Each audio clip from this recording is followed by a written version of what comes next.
Hello students. NEET IIT JEE chemistry के इस YouTube channel पे आप सभी का स्वागत है। आज की क्लास में हम पढ़ेंगे इनऑर्गेनिक केमिस्ट्री और टॉपिक चल रहा है यहाँ पे केमिकल बॉन्डिंग। जिन टॉपिक पे आज हम क्वेश्चंस कवर करेंगे वो होंगे लुईस डॉट स्ट्रक्चर और ऑक्टेट रूल। तो जो फर्स्ट क्वेश्चन है वो है which of the following shows the Lewis dot formula for CO2। तो यहाँ पे CO2 के लिए लुईस डॉट फॉर्मूला पता करने से पहले हमें ये पता होना चाहिए CO2 में क्या क्या प्रेजेंट है। कार्बन है और ऑक्सीजन। तो जो कार्बन है इसके पास तो होते हैं 4 इलेक्ट्रॉन, ऑक्सीजन के पास होते हैं 6 इलेक्ट्रॉन। अब हम इसका क्या करेंगे, CO2 का लुईस डॉट फॉर्मूला बनाएंगे। किस तरह से? ये है ऑक्सीजन, इसके पास कितने इलेक्ट्रॉन होते हैं? 6 इलेक्ट्रॉन। तो ये हो गए 6 इलेक्ट्रॉन, 1 2 3 4 5 6। अब है कार्बन, जिसके पास कितने इलेक्ट्रॉन है? 4 इलेक्ट्रॉन। ये है 4 इलेक्ट्रॉन। इसके बाद है ऑक्सीजन, इसके बाद कितने इलेक्ट्रॉन है? ऑक्सीजन के पास कितने इलेक्ट्रॉन है? 6 इलेक्ट्रॉन। तो 1 2 3 4 5 6। तो अब यहाँ पे 1 बाई 1 चेक करते हैं। जो फर्स्ट ऑप्शन है इसमें देखते हैं ऑक्सीजन के पास कितने इलेक्ट्रॉन है? 6। कार्बन के पास में 4, ऑक्सीजन के पास में 6 इलेक्ट्रॉन। तो आंसर क्या आ गया? A option. जो बी ऑप्शन है यहाँ पे ऑक्सीजन के पास कितने इलेक्ट्रॉन है? 8। ये होगा नहीं। कार्बन सी ऑप्शन को देखें तो यहाँ पे क्या हो रहा है, इस ऑक्सीजन के पास 8 इलेक्ट्रॉन है, ये भी नहीं होगा। डी ऑप्शन में इस ऑक्सीजन के पास कितने इलेक्ट्रॉन है? 8। तो आंसर क्या मिल गया हमें? A option. तो इस क्वेश्चन में करना क्या था, लुईस डॉट फॉर्मूला पूछा था CO2 के लिए। और जब लुईस डॉट फॉर्मूला देखते हैं तो पहले ये पता होना चाहिए कार्बन के पास कितने इलेक्ट्रॉन होते हैं? 4। ऑक्सीजन के पास कितने इलेक्ट्रॉन होते हैं? 6। और ये बना दिया हमने इसका लुईस डॉट फॉर्मूला। तो आंसर मिल गया हमें ए ऑप्शन।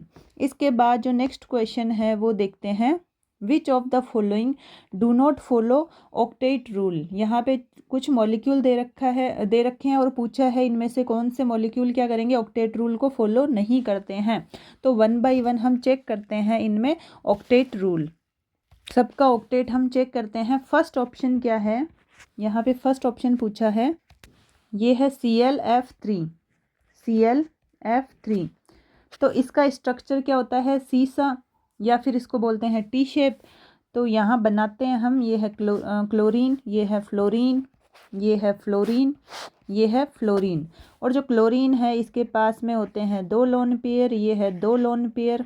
अब यहाँ पे ऑक्टेट चेक करते हैं। एक जो बॉन्ड है उसके कितने इलेक्ट्रॉन होते हैं? 2 इलेक्ट्रॉन।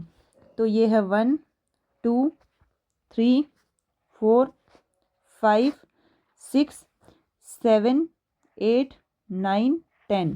टोटल कितने इलेक्ट्रॉन मिले हमें? 10 इलेक्ट्रॉन। एक बॉन्ड में होते हैं 2 इलेक्ट्रॉन, तो 3 बॉन्ड है तो कितने हो गए? 6 इलेक्ट्रॉन। और 2 यहाँ क्या है? Lone pair. तो 4 इलेक्ट्रॉन लोन पेयर के। टोटल कितने इलेक्ट्रॉन हो गए? 10 इलेक्ट्रॉन। एक होता है हाइपोवेलेंट। इसका क्या मतलब होता है? हाइपोवेलेंट का क्या मतलब है कि जो सेंट्रल एटम होता है, हम ऐसे लिखें इसको, इन valence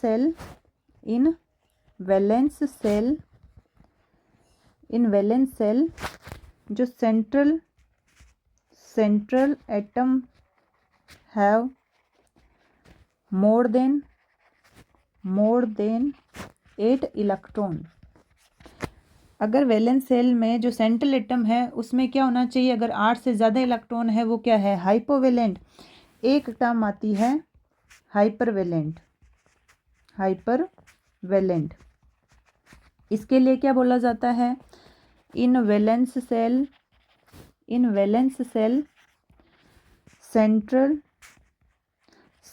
atom have less than 8 electron.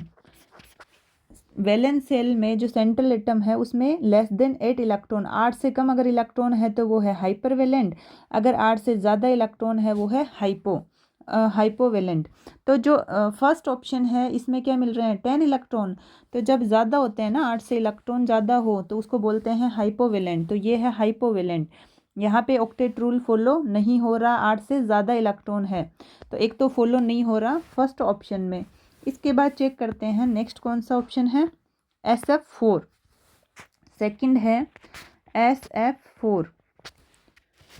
यहाँ पे इसका स्ट्रक्चर होता है इस तरह से, 4 फ्लोरीन और एक होता है इसके पास में लोन पेयर, ये है इसके पास लोन पेयर। तो इसके इलेक्ट्रॉन भी काउंट करते हैं हम, ये है 4 बॉन्ड है तो कितने हो गए 8 इलेक्ट्रॉन, 1 2 3 4 5 6 7 8, एक लोन पेयर है तो हो गए 10 इलेक्ट्रॉन। इसमें भी कितने इलेक्ट्रॉन मिल रहे हैं हमें 10 इलेक्ट्रॉन। तो ये भी क्या कर रहा है, ऑक्टेट रूल फॉलो नहीं कर रहा, ये भी क्या है हाइपोवेलेंट। अगर 8 इलेक्ट्रॉन होते हैं तब वो क्या करता है, ऑक्टेट रूल फॉलो करता है। इसके बाद में जो थर्ड ऑप्शन है वहाँ और चेक करते हैं। थर्ड ऑप्शन में क्या पूछा है, जीनोन, जीनोन का क्या है फ्लोराइड F2। इसका क्या स्ट्रक्चर होता है, ये होता है लीनियर। तो हम यहाँ पे इसका स्ट्रक्चर बनाते हैं, ये है जीनोन, ये है फ्लोरीन, लीनियर। और इसके पास होते हैं 3 क्या होते हैं लोन पेयर, 3 क्या है इसके पास में लोन पेयर, यहाँ पे 3 क्या है इसके पास लोन पेयर। तो यहाँ पे इलेक्ट्रॉन काउंट करते हैं 1 2 3 4, इसके बाद 5 6 7 8 9 10। यहाँ पे भी कितने इलेक्ट्रॉन मिले हमें 10 इलेक्ट्रॉन। 4 इलेक्ट्रॉन तो किसके होंगे बॉन्ड के, और लोन पेयर कितने हैं 3, तो 6 इलेक्ट्रॉन किस कहाँ से आ गए हमारे पास में लोन पेयर वाले। तो टोटल कितने हो गए 10 इलेक्ट्रॉन। ये भी क्या है हाइपोवेलेंट। ऑक्टेट रूल यहाँ भी फॉलो नहीं हो रहा, 8 से ज़्यादा क्या है इलेक्ट्रॉन। नेक्स्ट है CO3, नेक्स्ट है CO3 -2। इसका देखते हैं, ये होता है इसका स्ट्रक्चर, ऑक्सीजन ये है माइनस चार्ज, ऑक्सीजन ये है माइनस चार्ज। तो यहाँ पे जो कार्बन एटम है इसके लिए बात करेंगे, ये है 1 इलेक्ट्रॉन 2 इलेक्ट्रॉन 1 2 3 4, इसके बाद में 5 6 7 8, तो आ गए 8 इलेक्ट्रॉन। भाई 4 बॉन्ड है ना, एक बॉन्ड के लेने होते हैं 2 इलेक्ट्रॉन, 4 बॉन्ड है तो टोटल हो गए 8 इलेक्ट्रॉन। बिल्कुल ये ऑक्टेट रूल फॉलो करेगा। फोर्थ ऑप्शन क्या करेगा, ऑक्टेट रूल फॉलो करेगा, 8 इलेक्ट्रॉन मिल रहे हैं हमें। इसके बाद नेक्स्ट ऑप्शन है उसका और चेक करते हैं। फिफ्थ नंबर क्या है N2O4, इसका चेक करते हैं। फिफ्थ नंबर में है N2O4। तो इसका स्ट्रक्चर क्या होता है, ये है नाइट्रोजन, ये है नाइट्रोजन, इस तरह डबल बॉन्ड से क्या है ऑक्सीजन। तो जो नाइट्रोजन है इसके पास में कितने इलेक्ट्रॉन होते हैं, नाइट्रोजन के पास इलेक्ट्रॉन होते हैं 5 इलेक्ट्रॉन। 3 बन गए यहाँ पे बॉन्ड, 3 बॉन्ड बनाने में खर्च हो गए, बच गए क्या एक एक लोन पेयर, ये रहा लोन पेयर, ये रहा लोन पेयर। ये क्या करेगा, जो ऑक्सीजन है यहाँ पे एक ऑक्सीजन है, इसको क्या करेगा ये कोऑर्डिनेट बॉन्ड यहाँ बना देगा, इन ऑक्सीजन के साथ में क्या करेगा कोऑर्डिनेट बॉन्ड बना देगा। तो टोटल 5 इलेक्ट्रॉन होते हैं नाइट्रोजन के पास में, तो वो क्या हो गए ख़त्म हो गए। अब हम चेक करते हैं इसमें, जो ये नाइट्रोजन है इसके पास इलेक्ट्रॉन चेक करते हैं। तो 1 2 3 4 5 6, और ये कौन से हो गए 7 और 8, तो ये भी क्या है 8 इलेक्ट्रॉन। सेम कहानी इस नाइट्रोजन के साथ हो जाएगी, 4 बॉन्ड है तो टोटल हो गए 8 इलेक्ट्रॉन। तो इसके लिए भी बोल सकते हैं हम ऑक्टेट क्या है कंप्लीट है, ऑक्टेट रूल फॉलो कर रहा है। इसके बाद जो नेक्स्ट ऑप्शन है उसका चेक करते हैं। 6 नंबर कौन सा है, 6 नंबर है PH4+, PH4+। यहाँ देखते हैं, तो जो फॉस्फोरस है उसके पास कितने इलेक्ट्रॉन होते हैं, नाइट्रोजन की फैमिली में ही आता है ना, तो वैलेंस सेल में इलेक्ट्रॉन कितने होते हैं फॉस्फोरस के पास में 5 इलेक्ट्रॉन, एक है पॉजिटिव, तो इसके पास कितने बचे 4 इलेक्ट्रॉन। और ये चारों किससे बॉन्ड बना लेंगे 4 हाइड्रोजन से, तो ये है 4 हाइड्रोजन से इस तरह से बॉन्ड बना लेगा। और जब 4 बॉन्ड आते हैं, 4 बॉन्ड अगर प्रेजेंट है तो टोटल इलेक्ट्रॉन कितने हो गए 8 इलेक्ट्रॉन। फॉस्फोरस के पास में कितने इलेक्ट्रॉन थे 5, पॉजिटिव चार्ज है एक, तो अब बच गए 4 इलेक्ट्रॉन।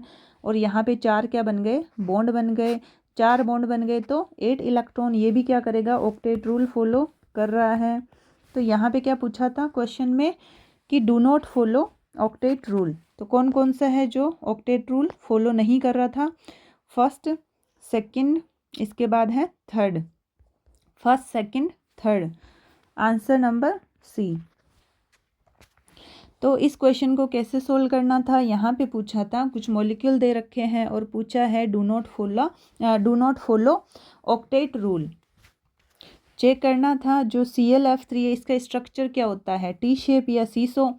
यहाँ पे क्या है, 2 लोन पेयर प्रेजेंट है, तो 4 इलेक्ट्रॉन तो लोन पेयर के आ गए, 3 बॉन्ड हैं तो 3 बॉन्ड के 6 इलेक्ट्रॉन, टोटल कितने इलेक्ट्रॉन मिले हमें, 10 इलेक्ट्रॉन। तो ये क्या है, ऑक्टेट रूल यहाँ फॉलो नहीं हो रहा। जब 8 से ज़्यादा इलेक्ट्रॉन होते हैं तो वो होता है हाइपोवेलेंट। सेकेंड जो ऑप्शन है यहाँ पे, या 4 बॉन्ड है तो 8 इलेक्ट्रॉन तो ये हो गए, 2 क्या है लोन पेयर, टोटल कितने इलेक्ट्रॉन हो गए यहाँ पे 10 इलेक्ट्रॉन, ये भी क्या है हाइपोवेलेंट, 8 से ज़्यादा इलेक्ट्रॉन, ये भी फॉलो नहीं करता। इसके बाद जो थर्ड ऑप्शन है इसमें स्ट्रक्चर होता है लीनियर, 3 क्या है यहाँ पे लोन पेयर, तो 6 इलेक्ट्रॉन तो कहाँ से आ गए हमारे पास में लोन पेयर के, 2 है बॉन्ड तो 4 इलेक्ट्रॉन यहाँ से आ गए, टोटल कितने इलेक्ट्रॉन हो गए 10 इलेक्ट्रॉन, 8 से ज़्यादा इलेक्ट्रॉन होते हैं तो ये भी क्या है हाइपोवेलेंट। तीनों क्या कर रहे हैं, first second third octet rule follow नहीं कर रहे हैं। फोर्थ ऑप्शन में कितने इलेक्ट्रॉन मिल रहे हैं कार्बन के पास में, 8 इलेक्ट्रॉन, 4 बॉन्ड है तो कितने इलेक्ट्रॉन मिले, 8 इलेक्ट्रॉन। इसके बाद में यहाँ पे डेफिनेशन भी देखी हाइपोवेलेंट और हाइपरवेलेंट की, क्या बोला गया था यहाँ पे, इन वैलेंस सेल सेंट्रल एटम है मोर देन 8 इलेक्ट्रॉन, अगर 8 से ज़्यादा इलेक्ट्रॉन है तो वो है हाइपोवेलेंट, और अगर 8 से कम इलेक्ट्रॉन है वो है हाइपरवेलेंट। जो N2O4 है यहाँ पे भी क्या बन रहे हैं, 4 बॉन्ड बन रहे हैं, एक कोऑर्डिनेट बॉन्ड है नाइट्रोजन का, तो यहाँ पे भी क्या है 8 इलेक्ट्रॉन, दोनों नाइट्रोजन के पास है 8 इलेक्ट्रॉन, तो यहाँ भी क्या है ऑक्टेट रूल फॉलो हो रहा है। PH4 के लिए क्या बोला गया था, नाइट्रोजन की फैमिली में आता है फॉस्फोरस, तो फॉस्फोरस के पास में कितने इलेक्ट्रॉन होते हैं 5 इलेक्ट्रॉन, एक पॉजिटिव है तो बच गए 4 इलेक्ट्रॉन, और फॉस्फोरस ने 4 ही क्या बना लिए बॉन्ड बना लिए तो हो गए 8 इलेक्ट्रॉन, तो यहाँ भी क्या है ऑक्टेट रूल फॉलो हो रहा है। तो फर्स्ट सेकंड थर्ड में क्या है 8 से ज़्यादा इलेक्ट्रॉन है, दैट इज़ हाइपोवेलेंट। सो आंसर क्या हो गया, सी ऑप्शन यही है जो ऑक्टेट रूल फॉलो नहीं करते हैं। इसके बाद जो नेक्स्ट क्वेश्चन है वो देखते हैं, what are the exception of the octet rule. यहाँ पे ऑक्टेट रूल के क्या है एक्सेप्शंस है वो देखने हैं। ए ऑप्शन क्या बोल रहा है, the incomplete octet of the central atom.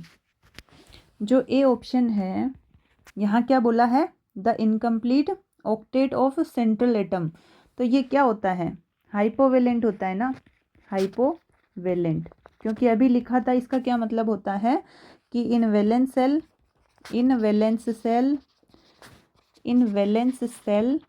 जो सेंट्रल एटम है, central atom have less than 8 electron, तो इनकम्प्लीट हो गया। यहाँ पे क्या लिखा है, इनकम्प्लीट ऑक्टेट। जब इनकम्प्लीट ऑक्टेट हो तो वो क्या कहलाता है, हाइपोवेलेंट। तो हम बोल सकते हैं फर्स्ट ऑप्शन किसकी बात कर रहा है, हाइपोवेलेंट की। जो बी ऑप्शन है इसकी बात करते हैं, ये क्या है, an odd number of electrons on central atom. जब ओड नंबर ऑफ इलेक्ट्रॉन होते हैं तो ओड नंबर ऑफ इलेक्ट्रॉन ये किस में है, जैसे फॉर एग्जांपल NO में कितने होते हैं, यहाँ पे NO में क्या प्रेजेंट है, ओड इलेक्ट्रॉन। और सी ऑप्शन क्या है, expanded octet of the central atom. Expanded octet of the central atom ये क्या कहलाता है, ये कहलाता है हाइपरवेलेंट। और ये किसकी बात करता है, हाइपरवेलेंट का मतलब क्या है, इन valence shell central atom have more than 8 electron. तो एक्सपेंड हो गया, और ये क्या कहलाता है, जब एक्सपेंड ऑक्टेट होता है तो वो कहलाता है हाइपरवेलेंट। तो ये तीनों ही क्या है यहाँ पे ऑक्टेट रूल के एक्सेप्शंस है, तो आंसर हो गया डी ऑप्शन। तो इस क्वेश्चन में क्या करना था, हमसे ऑक्टेट रूल के क्या पूछे हैं, एक्सेप्शंस पूछे हैं। जो फर्स्ट ऑप्शन है, फर्स्ट स्टेटमेंट है, ये क्या बोल रहा है, the incomplete octet of the central atom. जब ऑक्टेट इनकम्प्लीट हो उसको बोलते हैं हाइपोवेलेंट, जिसके लिए क्या बोला जाता है, इन valence shell central atom have less than 8 electron. 8 से जहाँ इलेक्ट्रॉन कम है वो क्या कहलाता है, इनकम्प्लीट ऑक्टेट, उसको क्या बोलते हैं, हाइपोवेलेंट। सेकंड ऑप्शन यहाँ पूछा है, सेकंड स्टेटमेंट में क्या बोला है, an odd number of electrons on central atom. तो जो ओड नंबर ऑफ इलेक्ट्रॉन है, एग्जाम्पल किस में है, एनओ में, यहाँ पे क्या प्रेजेंट है, odd number of electron. C option क्या बोल रहा है, स्टेटमेंट जो सी है वो क्या कह रहा है, एक्सपेंडेड क्या है, octet of the central atom. तो ये बोला जाता है hypervalent. In valence shell central atom have more than 8 electron. जब 8 से ज़्यादा इलेक्ट्रॉन होते हैं तो वो वहाँ के लिए वहाँ क्या बोला जाता है, एक्सपेंडेड ऑक्टेट। तो आंसर क्या हो गया, ये तीनों ही क्या है, एक्सेप्शंस है किसके, ऑक्टेट रूल के। तो D option, all of these. इसके बाद नेक्स्ट क्वेश्चन है, how many lone pair are there in Lewis dot structure of HNO3। HNO3 में हमें लुईस डॉट क्या पूछा है, लुईस डॉट स्ट्रक्चर में लोन पेयर पूछे हैं कितने हैं। तो जो HNO3 है इसका बनाते हैं हम सबसे पहले लुईस डॉट स्ट्रक्चर। ये है HNO3। यहाँ पे जो ऑक्सीजन है और ये है नाइट्रोजन, ये बन गया बॉन्ड। तो जो ऑक्सीजन है इसके पास में कितने इलेक्ट्रॉन होते हैं, इसके पास होते हैं 6 इलेक्ट्रॉन। तो ये है 1 2 3 4 5 और 6। दो ने क्या कर लिया, नाइट्रोजन से बॉन्ड बना लिया, और दो क्या है, यहाँ पे लोन पेयर प्रेजेंट है। अब आते हैं हम नाइट्रोजन पे। ये क्या करेगा, इधर 2 इलेक्ट्रॉन ने क्या किया, बॉन्ड बना लिया। नाइट्रोजन के पास कितने इलेक्ट्रॉन होते हैं, 5। एक क्या करेगा, इधर ऑक्सीजन इस तरह से बॉन्ड बना लेगा। तो नाइट्रोजन के पास अभी कितने इलेक्ट्रॉन है, 1 2 3। होते कितने हैं नाइट्रोजन के पास में इलेक्ट्रॉन, 5। तो ये है इसके पास में लोन पेयर। क्या है ये, लोन पेयर। अब आते हैं इस ऑक्सीजन के पास में 6 इलेक्ट्रॉन होते हैं ऑक्सीजन के पास में। तो यहाँ पे 2 इलेक्ट्रॉन कहाँ काम आ गए, बॉन्ड बनाने में, और बच गए क्या, 1 2 3 4 5 6। 2 बच गए यहाँ पे लोन पेयर। अब जो ये बीच वाला नाइट्रोजन है ये क्या करेगा, एक ऑक्सीजन है और यहाँ पे क्या बनाएगा, कोऑर्डिनेट बॉन्ड। और जो ऑक्सीजन ये वाली है इसके पास कितने इलेक्ट्रॉन है, 6 इलेक्ट्रॉन। तो इस तरह से 6 इलेक्ट्रॉन। तो जब हम इसका स्ट्रक्चर यहाँ देखते हैं, एक बार हम इसका स्ट्रक्चर देखते हैं, ये है नाइट्रोजन, ये है ऑक्सीजन, और ये है इसका कोऑर्डिनेट बॉन्ड। जब यहाँ लोन पेयर देखते हैं कितने मिल रहे हैं हमें, एक तो ये रहा 2 लोन पेयर ऑक्सीजन के पास में, और जो नाइट्रोजन वाला है ये कोऑर्डिनेट बॉन्ड बनाने में काम आ गया। बच गया यहाँ पे, ये है 3 लोन पेयर इस ऑक्सीजन के पास में, यहाँ है ये 2 लोन पेयर। हमें क्या करना है, इस लुईस डॉट स्ट्रक्चर में क्या करना है, काउंट करना है लोन पेयर। तो काउंट करते हैं, ये है 1 2 3 4 5 6 7। कितने लोन पेयर है यहाँ पे, 7 लोन पेयर। कितने लोन पेयर मिले हमें, 7 लोन पेयर। आंसर क्या मिल गया, सी ऑप्शन। तो इस क्वेश्चन में क्या करना था, यहाँ पे HNO3 का क्या करना है, लुईस डॉट स्ट्रक्चर बनाना है और देखना है इसमें लोन पेयर कितने प्रेजेंट है। तो ऑक्सीजन के पास कितने इलेक्ट्रॉन होते हैं, 6। तो यहाँ पे 2 तो आ गए बॉन्ड बनाने में काम, बच कितने गए, 4। तो यहाँ है ये लोन पेयर 3 4 5 6। अब हम आ जाते हैं इस ऑक्सीजन के पास में, यहाँ पे कितने इलेक्ट्रॉन हैं, 2 जो बॉन्ड बनाने में काम आ गए, 2 3 4 5 6। ये बच गए लोन पेयर की फॉर्म में। अब हम आ जाते हैं इस नाइट्रोजन के पास में। नाइट्रोजन के पास कितने इलेक्ट्रॉन होते हैं, 5। ये 3 बन गए बॉन्ड, 1 2 3, और एक बच गया लोन पेयर, तो ये हो गया 4 5। अब ये क्या करेगा, ये ऑक्सीजन को यहाँ पे कोऑर्डिनेट बॉन्ड बना लेगा ऑक्सीजन के साथ में, और इस ऑक्सीजन के पास में कितने इलेक्ट्रॉन होने चाहिए, 6। तो 1 2 3 4 5 6। तो ये बन गया इसका स्ट्रक्चर, लुईस डॉट स्ट्रक्चर। तो हमें क्या मिला इसमें, जब काउंट किए तो 1 2 3 4 5 6 7। टोटल जो लोन पेयर है लुईस डॉट स्ट्रक्चर HNO3 में कितने मिल रहे हैं हमें? 7। तो आंसर क्या मिल गया? Third option, C option. तो आज जो पढ़ा एक बार वापस देखते हैं। आगे बढ़ने से पहले अगर ये वीडियो पसंद आया है तो लाइक शेयर कमेंट जरूर कीजिए। अगर नए लोग ये वीडियो देख रहे हैं तो चैनल को सब्सक्राइब जरूर कीजिए। तो जो फर्स्ट क्वेश्चन है इसमें क्या किया था, यहाँ पे क्या पूछा था फर्स्ट क्वेश्चन में, CO2 जो है उसका लुईस डॉट फॉर्मूला पूछा है। लुईस डॉट फॉर्मूला बनाने से पहले हमें ये पता होना चाहिए कार्बन के पास कितने इलेक्ट्रॉन होते हैं? 4। ऑक्सीजन के पास में होते हैं 6। तो ये रहा ऑक्सीजन, इसके पास 6 इलेक्ट्रॉन, कार्बन के पास में है 4, ऑक्सीजन के पास में है 6। आंसर मिल गया था ए ऑप्शन। बाकी जो और है BCD, यहाँ पे क्या मिल रहे हैं हमें? बी में यहाँ इसके पास 8 इलेक्ट्रॉन, सी में क्या है इसके पास 8 इलेक्ट्रॉन, डी में क्या है 8 इलेक्ट्रॉन। तो आंसर क्या मिला? A option. इसके बाद नेक्स्ट क्वेश्चन था, यहाँ पे क्या करना था, कुछ मॉलिक्यूल दे रखे हैं और पूछा है इनमें से कौन से मॉलिक्यूल है जो ऑक्टेट रूल फॉलो नहीं करते हैं। जो फर्स्ट ऑप्शन है ClF3 1 by 1 हम यहाँ पे चेक करेंगे। तो इसका स्ट्रक्चर क्या होता है? टी शेप में, 3 होते हैं बॉन्ड, 2 होते हैं लोन पेयर। तो टोटल जब काउंट किए 3 बॉन्ड के हो गए 6 इलेक्ट्रॉन, 2 लोन पेयर के कितने हो गए? 4 इलेक्ट्रॉन, टोटल हो गए 10 इलेक्ट्रॉन। तो ये क्या है? ऑक्टेट रूल फॉलो नहीं कर रहा, ये क्या है? हाइपोवेलेंट। इसके बाद जो सेकंड ऑप्शन है यहाँ पे 4 बॉन्ड बने, 4 से मिले 8 इलेक्ट्रॉन, एक है लोन पेयर, तो टोटल हो गए 10 इलेक्ट्रॉन। ये भी क्या है? हाइपोवेलेंट। तो यहाँ भी ऑक्टेट रूल फॉलो नहीं हो रहा। थर्ड ऑप्शन में क्या था? XCF2, यहाँ ये होता है लीनियर, 3 होते हैं जिनोन के पास में लोन पेयर, तो 2 बॉन्ड के हो गए 4 इलेक्ट्रॉन, 3 लोन पेयर है तो 6 इलेक्ट्रॉन, काउंट किया तो मिले 10 इलेक्ट्रॉन। ये भी क्या है? हाइपोवेलेंट। तो ये भी क्या कर रहा है? फॉलो नहीं कर रहा ऑक्टेट रूल। फोर्थ ऑप्शन में यहाँ 4 बॉन्ड है कार्बन के पास में, तो हो गए 8 इलेक्ट्रॉन, ये क्या कर रहा है? ऑक्टेट रूल फॉलो कर रहा है। फिर हमने कुछ डेफिनेशन देखी थी हाइपोवेलेंट और हाइपरवेलेंट की। क्या बोला जाता है हाइपोवेलेंट के लिए? कि इन वैलेंस सेल सेंट्रल एटम जो है हैव मोर देन 8 इलेक्ट्रॉन, जब 8 से ज़्यादा इलेक्ट्रॉन होते हैं उसको बोलते हैं हाइपोवेलेंट। और जब हाइपरवेलेंट के लिए क्या बोला जाता है? इन valence shell central atom have less than 8 electron, जब 8 से कम इलेक्ट्रॉन होते हैं तो वो है हाइपरवेलेंट। इसके बाद में जो N2O4 है इसके लिए देखा कि नाइट्रोजन के पास में कितने इलेक्ट्रॉन होते हैं? 5। 3 आ गए बॉन्ड बनाने में काम, एक है ये लोन पेयर जो क्या कर रहा है? ऑक्सीजन से कोऑर्डिनेट बॉन्ड बना रहा है। जब यहाँ पे इसके इलेक्ट्रॉन काउंट किए तो 4 बॉन्ड बने तो हो गए 8 इलेक्ट्रॉन, तो दोनों नाइट्रोजन के मिल रहे हैं 8 इलेक्ट्रॉन। तो ये भी क्या कर रहा है? ऑक्टेट रूल फॉलो कर रहा है। अब आ जाते हैं 6 ऑप्शन पे। यहाँ पे क्या है?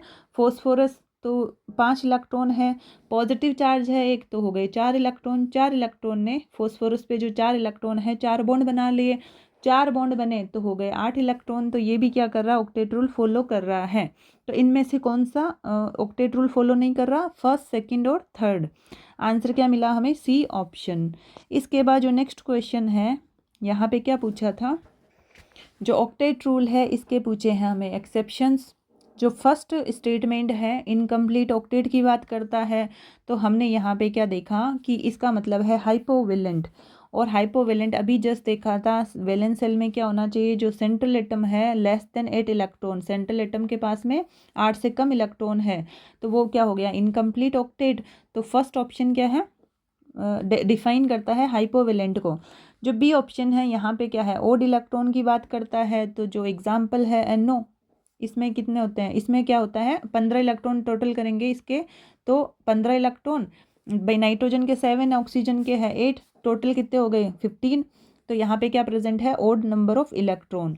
सी ऑप्शन एक्सपेंडेड ऑक्टेट की बात करता है, तो इसका क्या मतलब हुआ? हाइपरवेलेंट। और डेफिनेशन क्या है?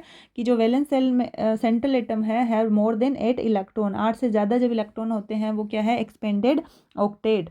तो तीनों क्या है? एक्सेप्शन किसके? ऑक्टेट रूल के। तो डी ऑप्शन क्या हो गया? All of these. इसके बाद नेक्स्ट जो क्वेश्चन है यहाँ क्या पूछा था?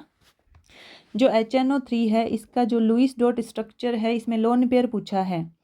तो जो नाइट्रोजन है इसके पास में कितने इलेक्ट्रॉन होते हैं? 5। 3 आ गए बॉन्ड बनाने में काम, एक लोन पेयर क्या करेगा? कोऑर्डिनेट बॉन्ड बनाएगा इस ऑक्सीजन के पास में। इस ऑक्सीजन के पास में कितने इलेक्ट्रॉन है? भाई ऑक्सीजन के पास तो 6 इलेक्ट्रॉन ही होंगे, तो 2 तो आ गए बॉन्ड बनाने में काम, बच गए कितने? 4। ये है लोन पेयर, 2 क्या बच गए यहाँ पे? Lone pair. जो नाइट्रोजन है इसका ये कोऑर्डिनेट बॉन्ड बन गया, 3 बन गए ये बॉन्ड, तो हो गए 5 इलेक्ट्रॉन। अब आते हैं इस ऑक्सीजन के पास में, यहाँ पे 2 बॉन्ड बन गए, बच गए 4 इलेक्ट्रॉन, तो 2 क्या हो गए यहाँ पे लोन पेयर। तो जब हमने यहाँ पे लुईस डॉट स्ट्रक्चर में लोन पेयर काउंट किए तो हमें कितने इलेक्ट्रॉन मिल रहे हैं, सॉरी कितने लोन पेयर मिल रहे हैं, 7। तो आंसर क्या मिल गया, सी ऑप्शन। तो आज की क्लास को यहीं पे एंड करते हैं। Thank you.